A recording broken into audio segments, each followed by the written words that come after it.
Dans l'actualité ivoirienne, le Premier ministre Daniel Kablan-Duncan a procédé hier vendredi à la remise officielle des clés des préfectures de Sikansi, Guéyo et de Tiendjé-Kro. La cérémonie de remise symbolique de ces trois ouvrages a eu lieu dans la cour de la nouvelle préfecture de Sikansi.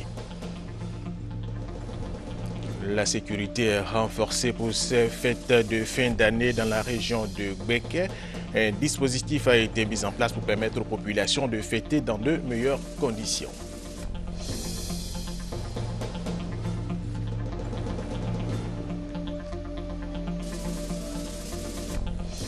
Et puis le gouvernement malien a saisi hier vendredi l'Assemblée nationale au siège de la Haute Cour de justice pour juger l'ancien président Amadou Toumani Touré pour être inculpé de haute trahison pour avoir laissé entrer des forces étrangères au Mali.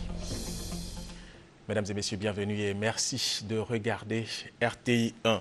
Dans l'actualité ivoirienne, le Premier ministre Daniel Kablan-Duncan a procédé hier vendredi à la remise officielle des clés des préfectures de Sikansi, Guéyo et de Tiendjé-Kro. La cérémonie de remise symbolique de ces trois ouvrages a eu lieu dans la cour de la nouvelle préfecture de Sikansi. Le Premier ministre avait à ses côtés le ministre d'État, ministre de l'Intérieur et de la Sécurité Ahmed Bakayoko. Reportage Gabriel Zanilou Emmanuela. C'est en novembre 2011 qu'un accord cadre portant sur le financement de la construction de 18 préfectures a été signé entre le ministère de l'Intérieur et le projet d'assistance post-crise PAPC. Les clés des préfectures de Sikansi, Guéyo et Tiendjé-Kro ont été remises aux autorités administratives des localités en présence de Daniel Kablan-Duncan, le Premier ministre, et Ahmed Bakayoko, le ministre de l'Intérieur. Des jeunes ont participé à la construction du bâtiment de Sikansi. Ils font partie du vaste projet 1000 réinsérés dans les métiers du bâtiment à travers les chantiers écoles. Le pays est en train d'avancer, la Côte d'Ivoire progresse. Et on a besoin de vous et des jeunes également, que ce pays-là change de mentalité. Dans aucun pays, il y a eu de l'émergence sans changement de mentalité, sans prise en compte de l'émergence par chaque citoyen. Pour chacune des préfectures, le coût total des travaux s'élève à environ 150 millions de francs CFA, dont 130 millions financés par la Banque mondiale et 20 millions par le gouvernement. C'est le lieu pour le Premier ministre d'appeler les populations à l'apaisement. Il s'agit de réaffirmer la détermination du président de la République, son Excellence M. Alassane Ouattara, de restaurer l'autorité de l'État, à travers notamment une amélioration constante des conditions de travail des autorités préfectorales, ciment de la cohésion et l'harmonie sociale. C'est donc pour moi le lieu d'en appeler, au nom du président de la République, à votre sens du pardon, de la tolérance. J'en appelle à nouveau à la réconciliation de toutes et de tous, quelles que soient les convictions religieuses et politiques. Au-delà de la remise des édifices, c'est la mise en activité des jeunes formés sur les chantiers de construction. À Sikansi, ce sont 52 jeunes ouvriers spécialisés qui embrassent le monde de l'auto-emploi. Autre sujet, le président de la République, Alassane Ouattara, a offert 150 millions de francs en vivres aux Hachans et aux Akiés, population du sud de la Côte d'Ivoire. Les représentants de ces populations venus des 93 villages et 9 campements du district d'Abidjan ont reçu ce don constitué de kits alimentaires remis officiellement par le gouverneur du district d'Abidjan, Robert Begré-Mambé. Thomas Gessambi. Les 93 villages et 9 campements du district d'Abidjan peuvent avoir le sourire aux lèvres en cette fin d'année. Ils ont de quoi fêter le nouvel an qui s'annonce. Par les mains du gouverneur du district d'Abidjan, Robert Begré-Mambé, ce sont des kits alimentaires bien complets que le président de la République, Alassane Ouattara, leur offre. En les remettant au chef de ces communautés, le gouverneur Begré-Mambé a su traduire le sens du geste du chef de l'État. La seule chose que vous nous demandez, c'est de tendre une oreille attentive à vos préoccupations et de savoir les traduire au président. Quand on a traduit et qu'il a donné, nous, on n'est plus là. Tout Ému, Léon Oga, au nom du collectif des chefs Tchaman et Akie, a exprimé la gratitude de tous les bénéficiaires. Ce n'est pas la première fois qu'il fait ce don-là. Nous voudrions profiter de l'occasion pour que vous l'assuriez de notre part, de notre soutien dans tous les actes de développement qui posent, afin de faire de la Côte d'Ivoire un pays émergent d'ici l'horizon 2020. Composé essentiellement de vivres, le don du chef de l'État est estimé à environ 150 millions de francs CFA.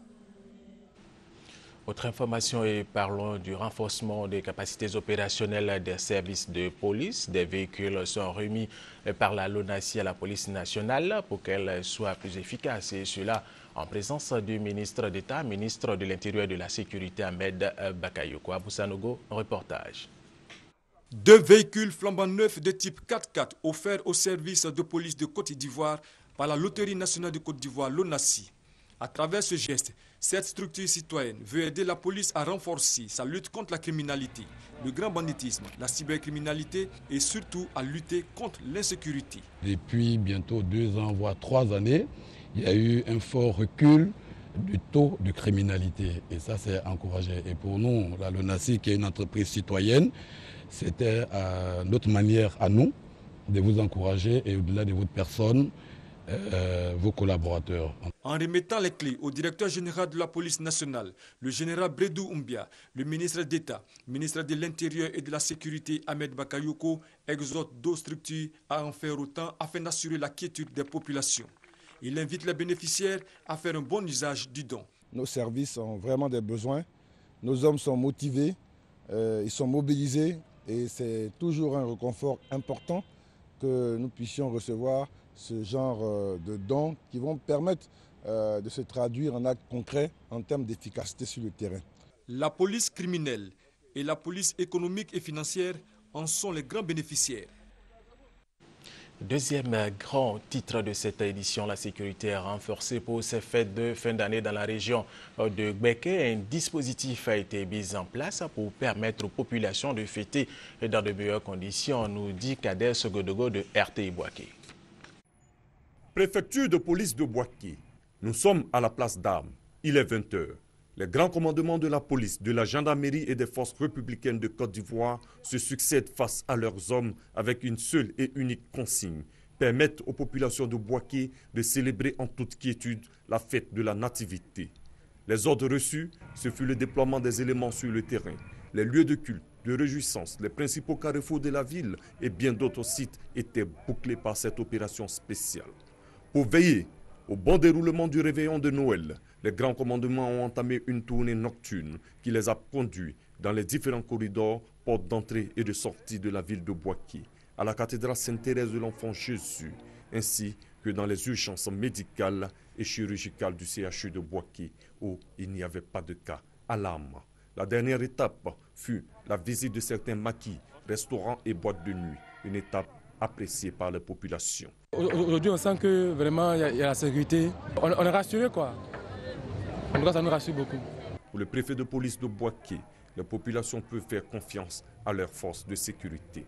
Aujourd'hui, nous avons une police, une gendarmerie, une FRC, les forces républicaines de Côte d'Ivoire, qui sont au service de leur population. C'est ça le signal fort. Donc tout ce que nous faisons, c'est pour ces populations-là et nous sommes à leur disposition. L'opération de sécurisation de la fête de Noël à Boaké a permis d'enregistrer 0 cas d'accident et de braquage. Et tout à fait autre chose, le président sénégalais Macky Sall a échangé il y a quelques jours avec des élus locaux africains et des journalistes chargés des questions de décentralisation. Cette rencontre avec le président sénégalais Macky Sall a eu lieu en marge de la conférence régionale sur la coopération transfrontalière tenue à Dakar. Madou Kwasi. Les enjeux du développement local au centre de cette rencontre du président de la République du Sénégal, les ministres en charge de l'aménagement territorial, les élus locaux de l'espace UEMOA. Ils sont allés plaider auprès du chef d'État sénégalais pour que les différents États membres de l'Union économique et monétaire ouest-africaine mettent un accent particulier sur la politique de décentralisation, chose qui permettra le développement à la base. Cela permettrait d'amortir toutes les causes qui peuvent engendrer des conflits, parce que nous nous sommes rendus compte que les conflits généralement naissaient de manière locale et prenaient une ampleur nationale. Et ce sont les élus locaux qui peuvent le faire. Et c'est pour ça, Monsieur le Président, nous comptons sur vous, sur l'expérience que vous avez en matière de sécurité et de paix, pour que des pouvoirs soient donnés véritablement aux élus locaux, pour que nous puissions jouer notre rôle à la base. En retour, son Excellence Macky Sall, lui-même ancien maire de la ville de Fatick, a donné sa vision pour le développement local. Le chef d'État sénégalais propose la mise en place d'une institution africaine forte, capable d'améliorer les conditions de vie des populations des collectivités locales. Au niveau macro, nous sommes convaincus que le développement doit être intégral. Il doit se penser, certes global, mais il doit être agi au niveau local. Nous avons apporté notre plaidoyer avec les élus africains pour justement porter la parole des élus locaux au niveau de l'Union africaine et mettre sur les fonds baptismaux le Haut Conseil des collectivités locales. Ce serait un instrument de l'Union africaine. Afin que les collectivités territoriales, les gouvernements locaux puissent avoir une voix à l'échelle du continent. Des propositions saluées par ces invités d'un jour qui souhaitent que les États membres de l'UEMOA accordent 20% du budget national à la décentralisation afin que le développement local soit une réalité dans l'espace UEMOA. Cette rencontre s'inscrit dans le cadre de la conférence régionale sur la coopération transfrontalière tenue à Dakar, dans la capitale sénégalaise. Rendons-nous au Bénin où des pèlerins ivoiriens fidèles du christianisme céleste ont reçu le soutien moral et financier du gouvernement. Ces chrétiens célestes en route pour le Bénin dans le cadre du pèlerinage annuel ont été victimes d'un grave accident au niveau du Ghana. Bilan, un mort et 58 blessés. Serge Colliard. La compassion de l'État de Côte d'Ivoire aux pèlerins ivoiriens christianistes célestes victimes d'un accident à Tema, au Ghana, au moment où ils se rendaient au Bénin en pèlerinage, ne s'est pas fait attendre. Après avoir apporté son soutien aux victimes depuis la Côte d'Ivoire, le ministre d'État, ministre de l'Intérieur et de la Sécurité, Ahmed Bakayoko, a dépêché sur place le directeur général des cultes. Bamba Messamba a rencontré les accidentés au centre de santé de l'église mère du christianisme céleste de Porto Novo au Bénin. C'est un convoi de 5 cars de 70 places qui avait pris le départ d'Abidjan le 21 décembre 2013. L'accident d'un de ces cars a fait 58 blessés et un passant tué. L'accident, selon les passagers, est consécutif à une sortie de route. Le directeur général des cultes a salué la foi de ces pèlerins au nombre de 350. Ceux-ci ont tenu à poursuivre leur pèlerinage avec de blessés en leur sein.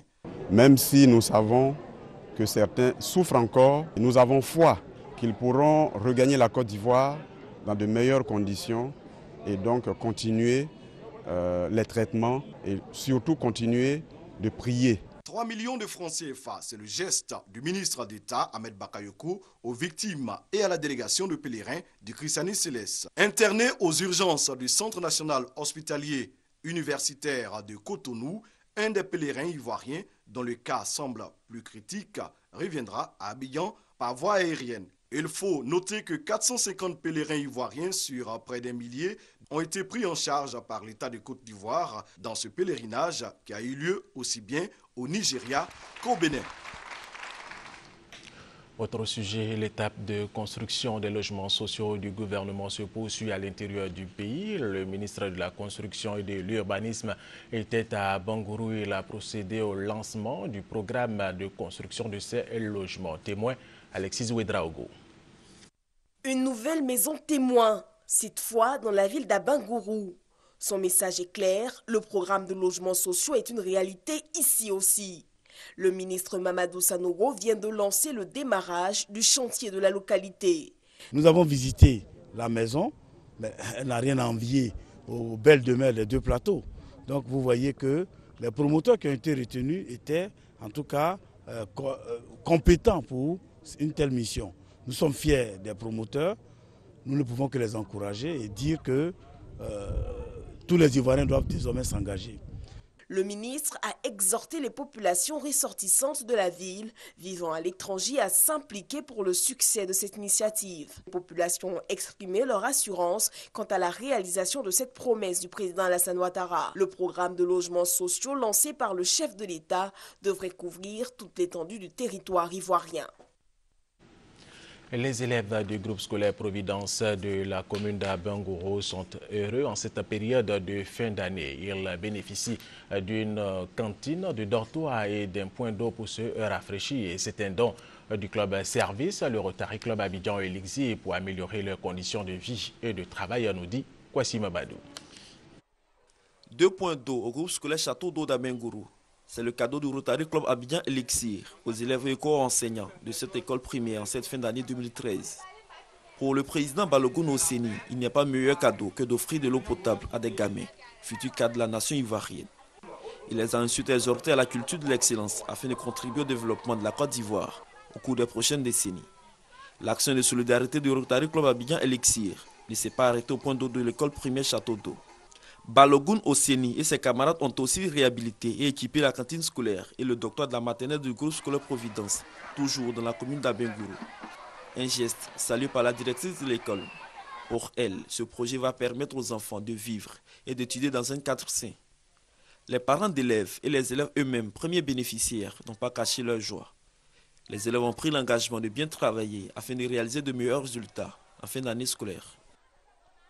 Et rappelons que le Rotary Club Abidjan Elixir a offert de nombreux jouets aux enfants en cette période de fin d'année, aux enfants bien sûr d'Abengourou. L'ANADER a 20 ans. Ces 20 ans ont été célébrés à San Pedro. Dans cette localité, les responsables de cette structure ont décidé de mener une politique de développement du vivrier. Thérèse Tapeyoboué. La délégation de l'ANADER du sud-ouest couvre 8 zones, dont Gagnois, Soubré, Divo. Dans ces zones, les cultures de rente occupent les plus grandes surfaces cultivées et davantage de planteurs. Selon le délégué régional, Koulibaly Amidou, en 2013, l'ANADER a formé dans le sud-ouest près de 42 700 producteurs au niveau de la filière cacao, 6 200 producteurs au niveau du café. Pendant que l'Eviaculture enregistre 6 organisations professionnelles agricoles encadrées avec une production d'environ 10 900 tonnes de caoutchouc. Dans la filière du palmier à huile, 9 600 producteurs sont suivis par l'ANADER pour 62 000 hectares. À l'opposé, dans le secteur du vivrier, en riziculture, en banane plantain et dans le maraîcher, beaucoup reste à faire. Une stratégie de développement du vivrier dans le sud-ouest sera bientôt mise en route afin d'amener les planteurs à produire suffisamment de vivriers. Le préfet de région de San Pedro, Ousmane Koulibaly, a invité l'ensemble des partenaires de l'ANADER à aider et soutenir celle-ci dans son projet de développement pour l'émergence de la Côte d'Ivoire à l'orée 2020. Et l'Agence nationale d'appui au développement rural ANADER a 20 ans. Nous vous le disions, les festivités ont pris fin vendredi dernier au parc des sports de Trècheville ici à Abidjan. À cette occasion, le ministre de l'Agriculture, Mamadou Sangafo, a soutenu que cette structure va redoubler d'efforts pour appuyer le développement rural. Alexis Ouedraogo. Pour faire face aux besoins alimentaires d'un pays, il faut une agriculture professionnelle, un encadrement efficace pour des productions de qualité. En Côte d'Ivoire, c'est le rôle de l'ANADER, Agence nationale d'appui au développement rural. La structure sert d'interface entre les services compétents, les communautés villageoises, les exploitants et autres techniciens spécialisés. Elle œuvre outre mesure à la formation aux métiers agricoles. Ce vendredi, l'ANADER célèbre ses 20 ans en présence de son ministre de tutelle Mamadou Sangafoa.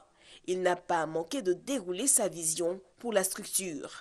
20 ans après, l'ANADER a un bilan largement positif. Et maintenant, l'ANADER veut aller plus loin.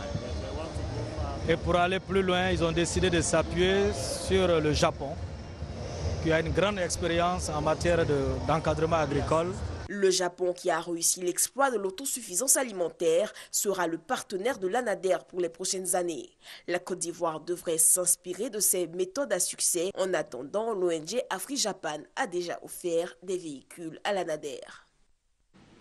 Rendons-nous maintenant à Ngamakro, département de Bouaké. Les jeunes agriculteurs de cette localité sont au travail pour se réaliser. Résultat, des emplois sont créés, la sécurité alimentaire est assurée. Kwadjo Kwame, Jean de Dieu Daniel du RTI Bouaké nous parle de ces jeunes agriculteurs. Regardez. Ngamakro, C'est à 2 km du corridor nord de Bouaké. Angamakro abrite une porcherie de 85 têtes, plus de 600 poussins, 250 petits ruminants, 800 lapins, 200 poulets africains, 2 hectares de champs de manioc et autant de superficie de champs d'igname. Le tout entretenu par Kofi Nguessan et Alou Assouma Claver, formés dans des instituts de perfectionnement dans le domaine rural. Ces amoureux du domaine agricole mettent en application leurs connaissances et créent des emplois pour bien de jeunes. Le cadre existe. Il faut le soutien nécessaire pour la réalisation complète des ambitions. On a fait le départ. Si on pouvait avoir un financement extérieur, comme déjà l'État a mis un programme en place pour aider les jeunes. Si aujourd'hui on a le financement, on va d'abord faire un fourrage, de sorte qu'on ait de l'eau en permanence et prendre de l'énergie solaire pour alimenter ce fourrage-là. Et puis bon, la ferme. Dans le domaine de l'agriculture, tant que tu as l'espace, tant que tu as les moyens, tu peux évoluer quand tu veux et comme tu veux. Les moyens viendront certainement, car à cœur vaillant, rien d'impossible.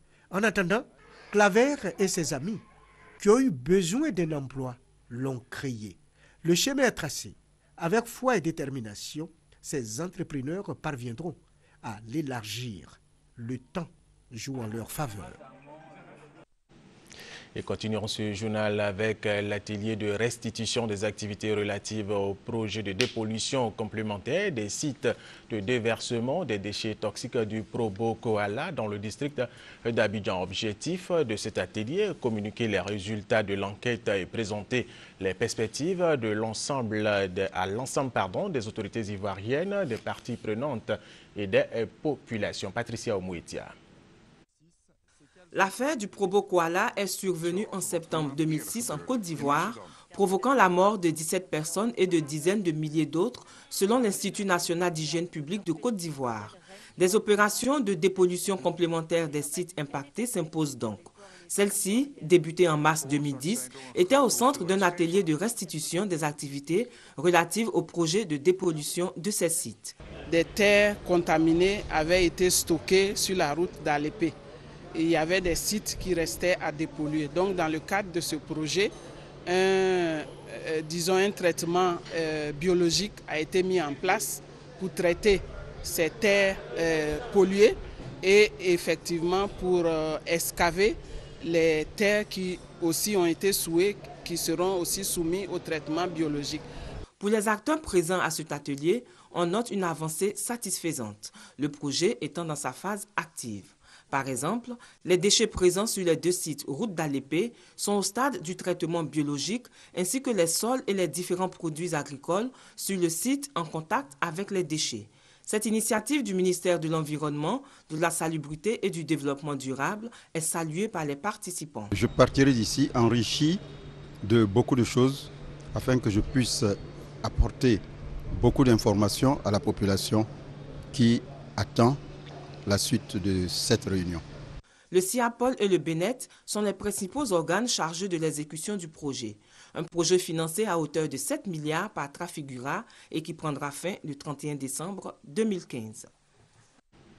Les populations de 17 villages de Sassandra enclavés veulent sortir de leur calvaire. Pour avoir accès à ces villages, c'est un véritable parcours du combattant. Koloukro fait partie de ces villages que nous vous invitons à découvrir avec Thérèse Tapeyoboué. Le département de Sassandra compte de gros villages et campements où l'on cultive le café et le cacao. Mais la plupart de ces villages et campements se trouvent aujourd'hui enclavés faute de route. À cela s'ajoute le manque d'eau, d'électricité, de centres de santé. Les responsables de ces villages et campements ont décidé d'unir leurs forces pour interpeller les autorités. Depuis très longtemps d'ailleurs, le village est enclavé. Vraiment, nous voulons que les autorités soient regardants vers ce problème-là. On peut compter 10 coopératives pour Balukia seul, et pourtant on n'a pas de route. C'est pourquoi je demande à le président de la République, le pays les maisons, nous aussi, on est dedans dans le pays profond. Le cacao que nous cultivons ici, c'est pour la Côte d'Ivoire. Donc on lui demande beaucoup de venir faire face cette année. On a promis de marcher On a un problème de l'hôpital. Parfois, les enfants sont malades pour sortir en ville, ce n'est pas facile. C'est très, très difficile pour nous. On n'a qu'un seul camion. Si le camion la rentre en brousse, on peut faire au moins une semaine pour aller dépenser sur le camion. Parce que notre état de route. D'Ngoran Kro à Lamine Kro, en passant par Nguessan Kro et Avier Kro, le constat est le même. Et les femmes payent un lourd tribut dans cette situation. Une accouchée a perdu son bébé faute de soins. Une autre a failli perdre la vie des suites de complications avec sa grossesse. Et Dame Yao Afoué ne dira pas le contraire. Elle qui a été mordue par un serpent sur cette piste impraticable.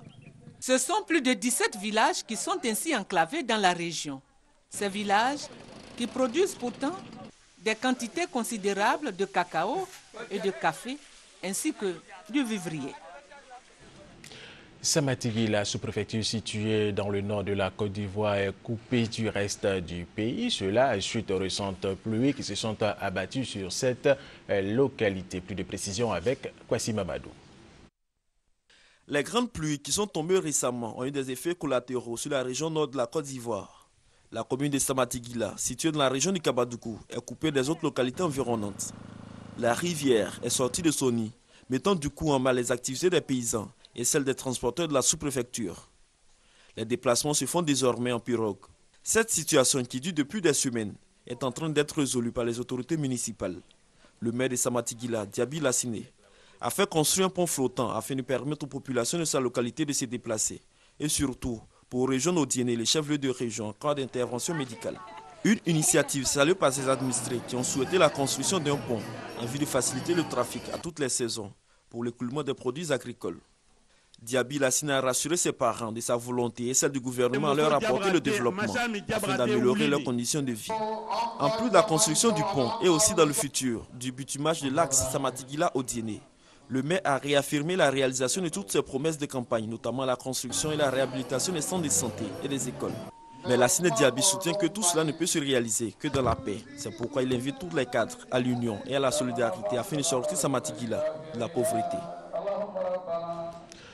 Pose de la première pierre de la fondation Ladji Kanté Manafing Sila. Cette fondation a un caractère social et touchera plusieurs secteurs d'activité, notamment dans les domaines de la santé et de l'éducation en faveur essentiellement des enfants démunis. Reportage au Kader Sogodogo, RT Boaké. À Boaké, les initiatives se multiplient pour permettre aux enfants les plus démunis d'espérer à des lendemains meilleurs. La dernière en date est à mettre à l'actif d'un jeune Ivoirien vivant en Autriche, Kanté Aboubakar. Parti seulement en 2002, ce natif de Boaké revient au Bercail une décennie après avec la volonté de prendre en charge les enfants à travers une fondation. La fondation Ladji Kanté et Manafing Sila en hommage à sa défunte mère. Comme ma mère était une griotte qui était très connue, qui a soudé les familles, voilà, on a vu ça en elle. Les enfants qui ont perdu leurs parents au moment de la guerre ne peuvent pas perdre leur vie aussi. Donc nous allons essayer de les aider. À la pose de la première pierre de cette fondation, d'une valeur de 100 millions de francs CFA, le premier adjoint au maire de la commune de Boaké et le parrain de la cérémonie n'ont pas manqué de saluer ce geste empreint de partage, de reconnaissance et de générosité. Je voudrais profiter de votre micro pour particulièrement remercier le petit Kanté Aboubakar, qui a bien vu et qui a bien compris. Ce qui est intéressant, c'est la destination de la fondation aux enfants en difficulté. Je pense que c'est un acte salutaire, il faut même le bénir. Cette fondation comprendra une école primaire, un centre de santé et un centre d'accueil de 50 lits. La création de cette fondation continue d'être saluée par toutes les populations de Boaké. Le gouvernement malien a saisi vendredi l'Assemblée nationale au siège de la Haute Cour de justice pour juger l'ancien président malien Amadou Toumani Touré. Il pourrait être inculpé de haute trahison pour avoir laissé entrer des forces étrangères au Mali. Et c'est la fin de cette édition. Merci de l'avoir suivi. Restez avec nous sur RTI 1.